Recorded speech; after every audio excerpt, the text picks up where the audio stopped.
This is Larry Bonaroto from LarryOnLearning.com, and this is your Morning Minute. Jealousy, betrayal, slavery, prison, and then triumph. A Palestinian tribal leader had 12 sons. His favorite was the 11th.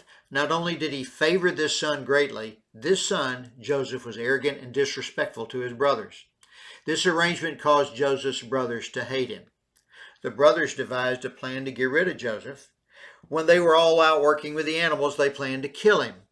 At the last minute, instead of killing Joseph, they sold him into slavery to a high-ranking military officer of an African country. They told their father that Joseph had been killed by a wild animal. Instead of wallowing in self-pity in Africa, Joseph became the most valuable slave of the military leader, organizing the slaves and having the tasks completed in the vineyards and in the fields. He was then given authority over all the master's affairs, managing them so well that this officer trusted him completely. When the officer's wife tried to seduce Joseph, he refused her advances. She then told her husband that Joseph had tried to seduce her. In a fit of rage, the officer sent Joseph to prison. As before, instead of being bitter, Joseph set out to become the model prisoner. He befriended the head jailer by organizing the prisoners so that they worked together to help both the prisoners and the guards. He became the most valuable leader in prison. Later, the country's ruler had a terrible dream and needed someone to interpret it. Joseph heard about it and volunteered to interpret the ruler's dream. When the prophecy is shared by Joseph for the ruler became reality, the ruler elevated Joseph to his inner circle.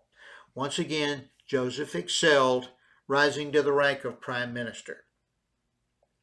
Then, famine broke out in Palestine, the country where Joseph was born. Two of his brothers came to Africa seeking assistance. They were dumbfounded to discover that Joseph was the prime minister. Instead of punishing them, sending them away empty-handed, or putting them in prison, he embraced them, helping his family survive the famine by sharing the surplus that he had stored up. Now, what mistakes were made by Joseph, by his father, and by his brothers? How did Joseph succeed as a slave, as a prisoner, and then as a leader?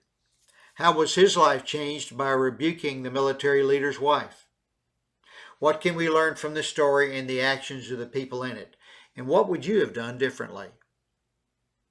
Jealousy, betrayal, slavery, prison, and then triumph. That's today's Morning Minute. To get the full story, go to Genesis chapter 37 through 43.